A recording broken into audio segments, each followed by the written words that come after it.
Cancer Healer Center, a new beginning.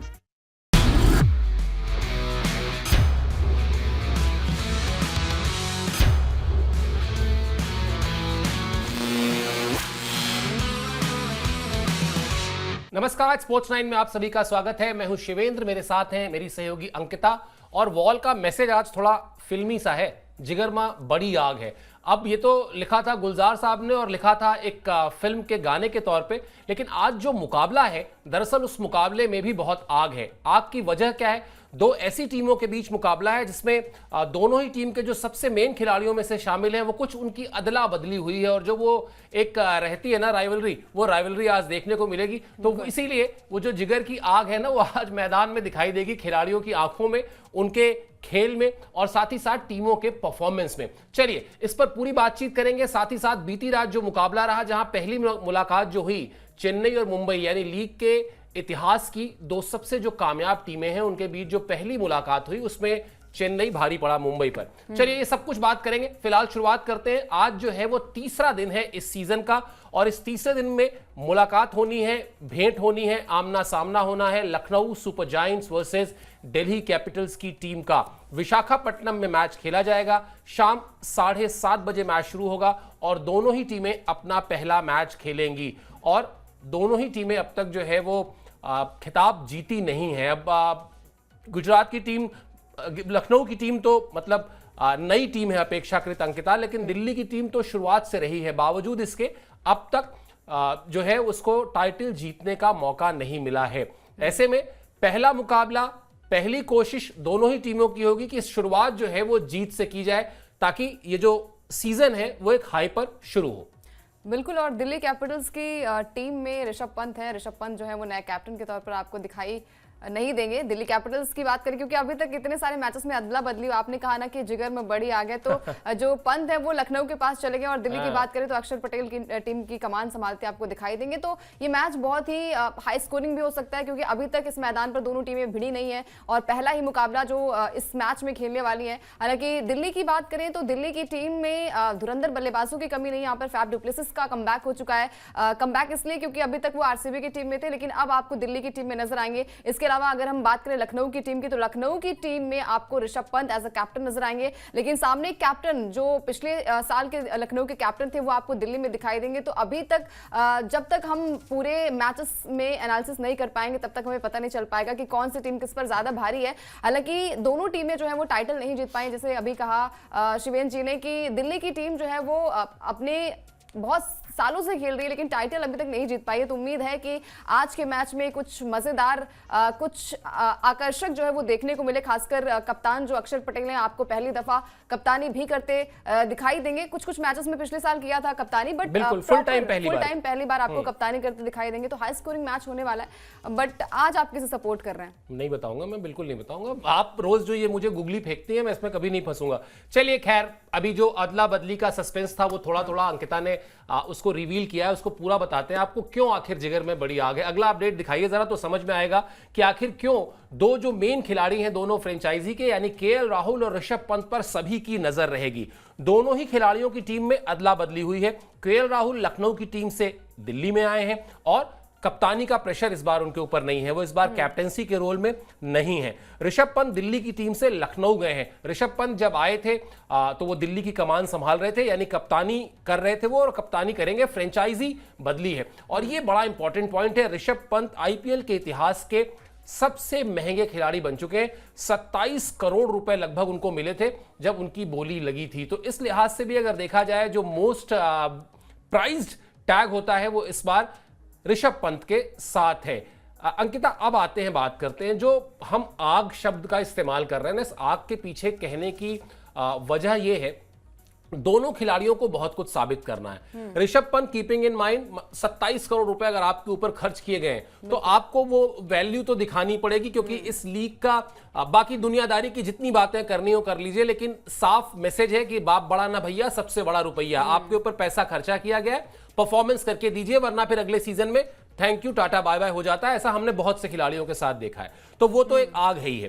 KL Rahul का जिस तरह से वो जो एक वीडियो बहुत वायरल हुआ जिसमें बहुत सारी बातचीत हुई, जिसमें ऐसा लगा कि फ्रेंचाइजी के जो ओनर्स हैं वो उनको उनसे हार्श तरीके से बात कर रहे हैं। हालांकि बाद में वो सब खंडन हो गया, उसमें नहीं जाते, लेकिन पॉइंट टू प्रूव जो होता है ना कि मुझे साबित करना है। कई बार क्या होता है जब एक खिलाड़ी का करियर 8, 10, 12 साल का हो जाता है ना, तो कहते हैं उसको कुछ साबित नहीं करना है। आप रोहित शर्मा के लिए नहीं कहेंगे कि उनको साबित करना है, वो साबित कर चुके हैं। यहां पर अब आपको अलग अलग वजहों से, ऋषभ पंत को वो 27 करोड़ रुपए की वजह से, और केएल राहुल को पहले 2 सीजन में लखनऊ की टीम को वो प्लेऑफ तक लेके गए थे, उसके बावजूद उनके साथ जो हुआ था, यानी पॉइंट टू प्रूव दोनों के पास है। बिल्कुल, और प्रूफ करने की बात जहां तक है तो दोनों खिलाड़ियों की बात करें तो बहुत ही धुरंधर बल्लेबाज हैं। चैंपियंस ट्रॉफी में जिस तरीके से प्रदर्शन रहा है केएल राहुल का, शांत तरीके से वो बल्लेबाजी करते हैं, कोई आपाधापी नहीं होती उनकी बल्लेबाजी में। और हमेशा हमने देखा है कि लखनऊ की टीम को अगर प्लेऑफ में पहुंचाया भी है तो इत्मीनान से पहुंचाते हैं, और हमेशा हमने देखा कि एग्रेशन जो है वो मैटर नहीं करता है। आप अपनी बल्लेबाजी से, अपनी फॉर्म से वो प्रूफ कर सकते हैं, आप शांत तरीके से प्रूफ कर सकते हैं। और सबसे बड़ी चीज यही होती है कि अगर आप शांत हो जाते हैं तो आप कई सारी चीजों का जवाब भी दे देते हैं। लेकिन ऋषभ पंत की बात करें तो हमने ना चैंपियंस ट्रॉफी में उन्हें देखा था, ना ही इंग्लैंड सीरीज में हमने उन्हें देखा है। तो आईपीएल में किस तरीके से वो कप्तानी करेंगे लखनऊ की, और जैसे अभी कहा इन्होंने कि 27 करोड़ बहुत बड़ी रकम होती है, इतिहास में पहली दफा इतनी बड़ी बोली लगी, इतनी महंगे बिके हैं, तो वो भी प्रूफ करना पड़ेगा। दोनों खिलाड़ी जो है वो कमाल की फॉर्म में है, अदला बदली हुई भले है, लेकिन जो हम बात करते हैं ना लगातार कि आपकी फॉर्म मैटर करती है, तो ऋषभ पंत दिल्ली की कमान भी संभाल चुके हैं। वहां पर टीम कुछ खास प्रदर्शन तो नहीं कर पाई थी पिछले साल, इंजरी के बाद वो कम बैक किए थे, वहां पर अच्छी बल्लेबाजी मैं कहूंगी उन्होंने किया था, लेकिन उसके बाद से ज्यादा प्रूव करने का मौका नहीं मिला। अब पैसे ज्यादा हैं, कंधों पर भार ज्यादा है, और लखनऊ की टीम दो बार प्लेऑफ में पहुंच चुकी है। टाइटल का भी इंतजार होगा लखनऊ की टीम की, क्या संजीव गोयनका वैसा ही बर्ताव कर पाएंगे जैसा उन्होंने केएल राहुल के साथ किया था। तो मजेदार ये मुकाबला होने वाला है। पहली बार दोनों टीमें आमने सामने, खासकर विशाखापट्टनम के स्टेडियम में आपको दिखाई देंगे। अभी तक एक भी मुकाबले जो है इन दोनों टीमों के बीच में हुए नहीं है, तो पिच जो है वो दोनों के लिए असामान्य रहने वाली है। मतलब जब तक वो ग्राउंड पर नहीं जाएंगे तब तक निश्चित नहीं है, कोई नहीं जानता। मतलब दोनों के लिए वो उतनी ही अननोन पिच है, अननोन टेरिटरी है। चलिए, ये तो हो गई बात इन दो खिलाड़ियों की जिनकी हम बात कर रहे हैं। वैसे ऋषभ पंत जिस तरह से अंकिता आए हैं ना, उस एक्सीडेंट के बाद जिस तरह से उन्होंने वापसी की, मेरे अपने करियर में, जर्नलिस्टिक करियर में, मैं 2 खिलाड़ियों को बहुत रेस्पेक्ट करता हूं, एक युवराज सिंह को और एक ऋषभ पंत को। इसलिए नहीं कि इन्होंने मैदान के भीतर जो अचीव किया, मैदान के भीतर जो अचीव किया वो हम सब जानते हैं। उन्होंने 2011 का वर्ल्ड कप आपको जीत के दिया। ऋषभ पंत ने कई ऐसी टेस्ट इनिंग्स खेल दी जो टेस्ट क्रिकेट के इतिहास में बड़ी प्रोमिनेंट इनिंग्स है। मैं इनको बहुत रेस्पेक्ट करता हूं इनके कमबैक के लिए, क्योंकि ये इतने बड़े रोल मॉडल हैं। हमारे साथ क्या होता है, हमारी जिंदगी में थोड़ी सी चोट लगी, हाय चोट लग गई, कट गया, पट्टी बांध रहे, दुनिया भर का चेहरे पर हम अपने तनाव और दबाव लेके बैठते हैं। और दोनों ने मौत को बिल्कुल बहुत करीब से देखा। युवराज सिंह को तो हम लोग कवर करते थे, 2011 वर्ल्ड कप पूरा हमने देखा था, सबने देखा है, आप सबने देखा होगा वो किस तरह से मैदान के बीच में बैठते थे, खांसी आती थी, कई बार खून निकल जाता था, उससे उन्होंने वहां जिताया। और ऋषभ पंत का सोचिए, जब उस एक्सीडेंट के बाद हॉस्पिटल पहुंचे होंगे तो जहन में ये नहीं आया होगा कि अब मैं क्रिकेट खेल पाऊंगा या नहीं खेल पाऊंगा, पहला आया होगा कि मैं बचूंगा कि नहीं बचूंगा। और ये इसलिए शायद ये दोनों खिलाड़ी जो है, जीत हार, आईपीएल, भारतीय cricket team, cricket, football, hockey, इन सबसे पहले अगर आपको जिंदगी में जंग जीतना सीखना हो ना, तो आपको इन 2 खिलाड़ियों को बहुत अच्छे से रीड करना चाहिए। इसलिए शायद मेरी रेस्पेक्ट हमेशा इन दोनों खिलाड़ियों के ऑन द टॉप रहती है। चलिए, ये 2 खिलाड़ी तो रहेंगे मैदान में, इसके अलावा और भी कई सारे दिग्गज खिलाड़ी मैदान में उतरने वाले, उसका भी आपको मेंशन कर देते हैं। दिखाइए भाई जरा अपडेट कि आज के मैच में कौन कौन से दिग्गज खिलाड़ियों पर रहेगी हमारी नजर। सबसे पहले तो जैसा अभी अंकिता बता रही थी कि अक्षर पटेल पहली बार फुल टाइम जो है वो दिल्ली की कमान संभालेंगे। पिछले सीजन में कुछ मैचेस में उनको ये काम दिया गया था, ये जिम्मेदारी सौंपी गई थी, लेकिन पहली बार फुल टाइम कैप्टन, यानी आपको पूरी आजादी होगी कि आप कैप्टेंसी को लेकर, आप लीडरशिप को लेकर क्या सोचते हैं और किस तरह से अपने प्लान्स को एग्जीक्यूट करना चाहते हैं। कप्तानी की जिम्मेदारी के बिना केएल राहुल को देखना भी दिलचस्प होगा, जिसकी बात अभी हम कर रहे थे। और दिल्ली के लिए फाफ ड्यूप्लेसी, अक्षर पटेल, कुलदीप यादव एक्शन में होंगे। तीनों बड़े नाम हैं, तीनों इस लीग का बहुत जाना माना नाम है। और अनुभवी मिचेल स्टार्क जो है वो गेंदबाजी की कमान संभालेंगे। तो एक अच्छी टीम, एक बैलेंस टीम और एक ऐसी टीम जो हम लोग लगातार बात करते हैं ना कि दिल्ली की टीम में आखिर क्या है कि सब कुछ होने के बाद भी खिताब नहीं जीत पाती है। तो इस बार आप ये कह सकते हैं कि शायद वो उस दिशा में कदम बढ़ाएगी और पहले मैच के नतीजे से वो साफ भी होगा किस तरीके से परफॉर्मेंस है। लेकिन अक्षर पटेल के लिए अंकिता कितना बड़ा मौका है ये, जिस तरह से पिछले 1.5-2 साल अगर आप उनको देखेंगे और इंटरनेशनल क्रिकेट में जिस तरह से उन्होंने कॉन्फिडेंस गेन किया है, जिस तरह से आप उनको गेंदबाजी में देख लीजिए, उनके पैनापन आया है, फील्डर तो खैर वो शानदार है ही है, बैटिंग में आप उनको जब भी रिस्पॉन्सिबिलिटी दी गई टीम इंडिया में उन्होंने जाके उस रिस्पॉन्सिबिलिटी को बहुत अच्छी तरह से निभाया है।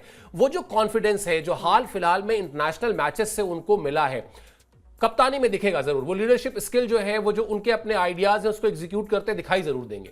बिल्कुल, और T20 के उपकप्तान भी है, तो उपकप्तानी के तौर पर ये दारोमदार जो है उन पर जरूर रहेगा। और खासकर दिल्ली के टीम के लिए वो काफी टाइम से खेल रहे हैं, तो उन्हें पता है कि क्या उनकी स्ट्रेंथ है, क्या वीकनेस है, कैसी पिच रहने वाली है। और जब कप्तानी आपको मिलती है तो आपके जो माइंड होते हैं ना, वो सारे तार आपके खुल जाते हैं। तो ये कप्तानी का जो है वो कहीं ना कहीं प्रेशर भी रहेगा, क्योंकि अभी तक दिल्ली की टीम जो है बड़े बड़े धुरंधर इस टीम में शामिल हो चुके हैं। डेविड वार्नर से लेकर और तमाम सारे कप्तान इस टीम में शामिल हो चुके हैं। ट्रॉफी नहीं मिली है तो ट्रॉफी का जो प्रेशर होता है वो आई थिंक ये सारी टीमें इन्हें पता होती है। पंजाब की टीम को पता होगी, आरसीबी की टीम को पता होगी, दिल्ली की टीम को भी पता होगी। अब अक्षर पटेल क्या कुछ नया करेंगे, हमने देखा भी है कि पिछले 2-3 सालों से अक्षर पटेल में वो खासियत नजर आई है, चाहे उन्हें बल्लेबाजी, उन्हें प्रमोट किया जाए नंबर 5 पर हो, नंबर 6 पर बल्लेबाजी कर सकते हैं। इसके अलावा गेंदबाजी में भी उनके पास वो आर्ट है, वो कला है कि वो कैसे विकेट्स ले पाएंगे। और खासकर विशाखापट्टनम में इतने मैचेस हुए नहीं है, टोटल 5 मैचेस हुए हैं जहां पर दिल्ली की टीम ने 3 मैच में और लखनऊ की टीम ने 2 मैच में जीत हासिल की। तो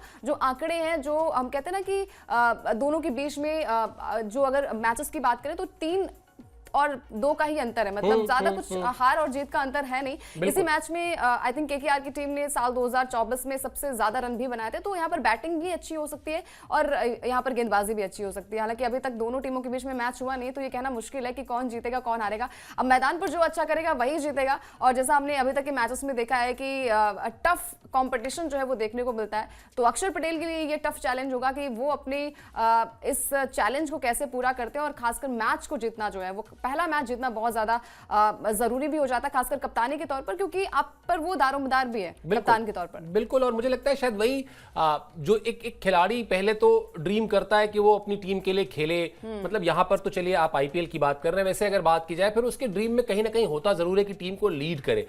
ये मौका मिला है और हर कप्तान अपने थॉट प्रोसेस को ना उसको एग्जीक्यूट करना चाहता है। मैचेस हैं बहुत सारे, आप अगर जीत से शुरुआत करेंगे तो फिर आपके लिए कॉन्फिडेंस निश्चित तौर पर बढ़ता ही बढ़ता है, चाहे कुछ भी बात कर ली जाए। चलिए, ऋषभ पंत को लेकर हम लोगों ने बात की, उनके टीमों की अदला बदली को लेकर बात कर ली, उनके उस 27 करोड़ रुपए की भी बात कर ली, साथ ही साथ बात कर ली उस चोट के बाद, उस जानलेवा एक्सीडेंट के बाद उनका वापस आना, किस तरह से उन्होंने वहां कमबैक किया था। लेकिन अब एक और चर्चा है उनको लेकर। वो चर्चा क्या है, आपको अपडेट दिखाते हैं तो समझ में आएगा। वो चर्चा ये है कि लखनऊ की टीम जो है वो ऋषभ पंत कमान उसकी संभाल रहे हैं, लेकिन उनके बल्लेबाजी क्रम को लेकर बड़ी चर्चा हो रही है। क्या चर्चा है साहब? चर्चा यह है कि वो पारी की शुरुआत भी कर सकते हैं। हालांकि मेरा व्यक्तिगत तौर पे यह मानना है कि शायद वो ऐसा नहीं करेंगे, लेकिन चूंकि चर्चा है और हम हमेशा आपसे वायदा करते हैं कि हम आपको सारे अपडेट देंगे, इसलिए हमने इस अपडेट को भी अपने इस शो का हिस्सा बना लिया। Mitchell Marsh, David Miller, Nicholas Pooran जैसे विदेशी खिलाड़ी हैं। तीनों के तीनों खिलाड़ी ऐसे जो इस फॉर्मेट के बहुत ही शानदार, बहुत ही जानदार खिलाड़ी हैं।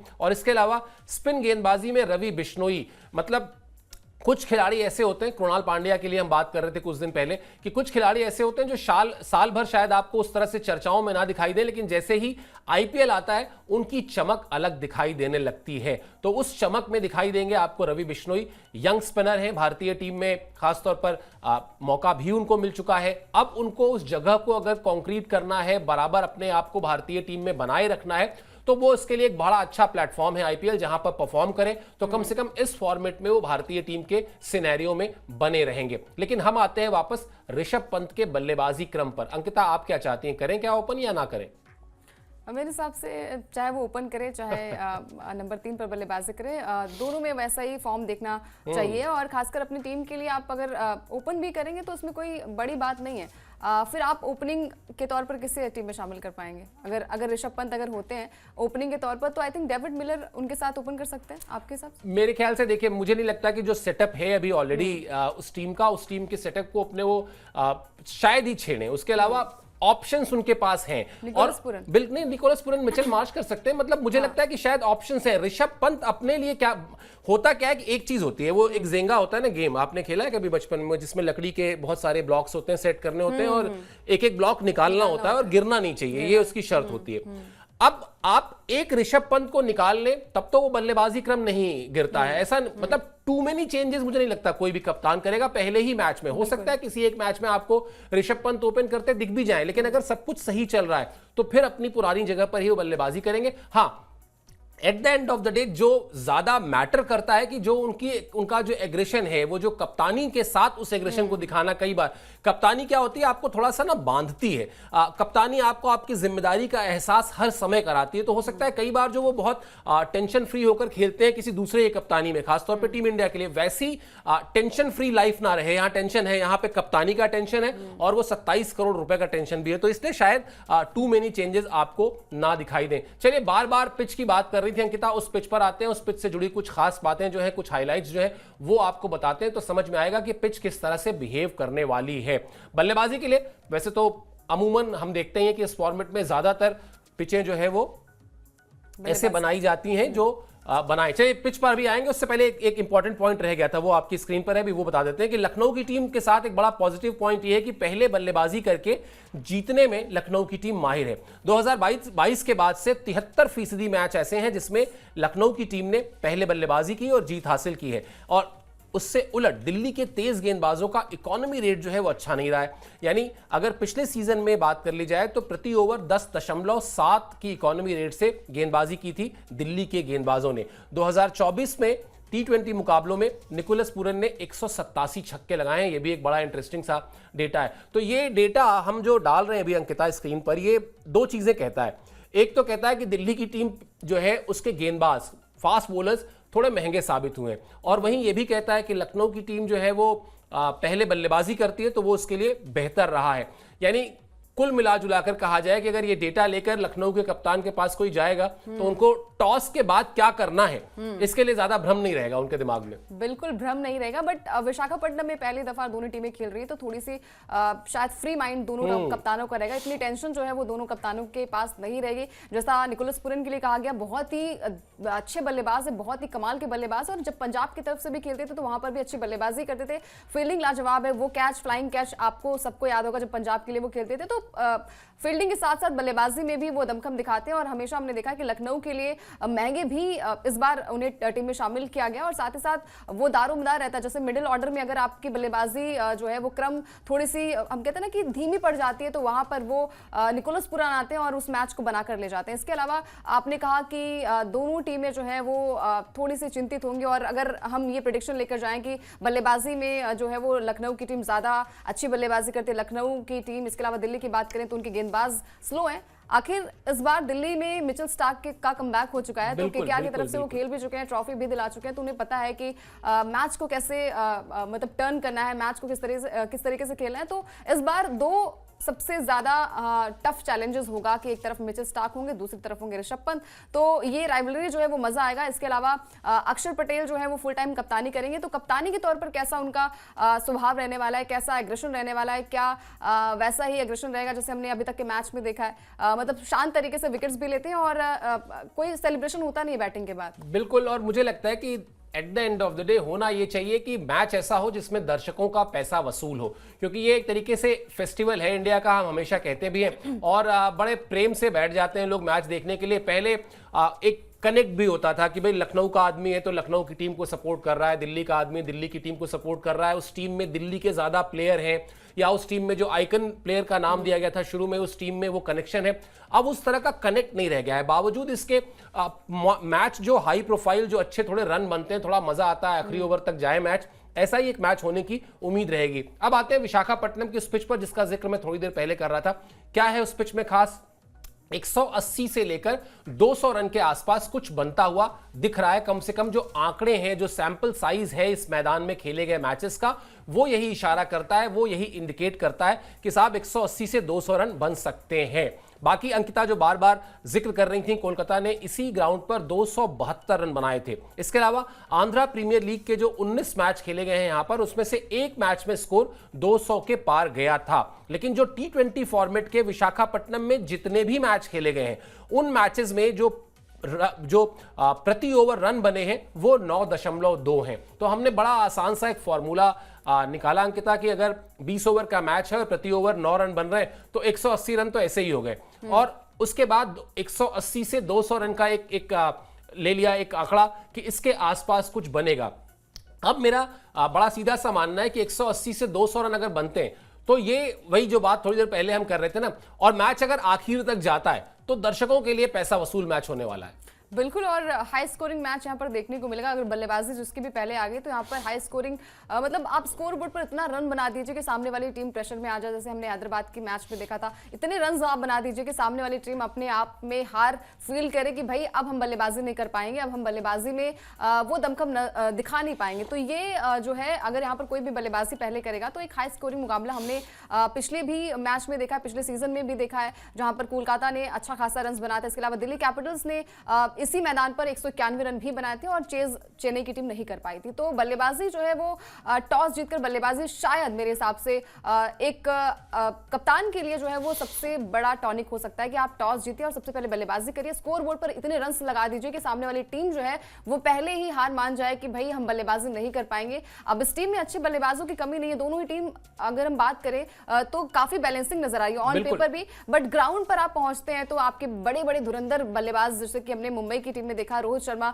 डक पर आउट हो जाते हैं। तो बड़े मैच में हम देखते हैं कि चाहे बड़ा मैच हो, चाहे बड़ा प्लेयर हो, अगर ग्राउंड पर वो नहीं टिक पाता है तो फिर आपका मैच देखने का थोड़ा सा अंदाज जो है वो बदल जाता है। तो जब तक हम ग्राउंड पर नहीं पहुंचते हैं, जब तक हम मैदान को नहीं समझते हैं, तब तक ये कहना बहुत मुश्किल है कि ये मैच हम जीत रहे हैं या फिर वो मैच वो जीत रहा है। बिल्कुल, और अब आगे बढ़े उससे पहले बता दें कि पिछले शो में जब हम और अंकिता बात कर रहे थे हैदराबाद और राजस्थान के मैच को लेकर, तो इन्होंने बिल्कुल भविष्यवाणी कर दी थी कि हैदराबाद एकदम आंख मूंद के आप ले लीजिए, वो जीत रही है, और ऐसा ही हुआ है। तो मुझे लगता है अगर इनके 2-4 प्रेडिक्शन सही हो गए तो फिर हम लोग इनके प्रेडिक्शंस को भी अलग से पूछ लिया करेंगे हर मैच में, ताकि जानकारी रहे कि अंकिता के मन में क्या चल रहा है।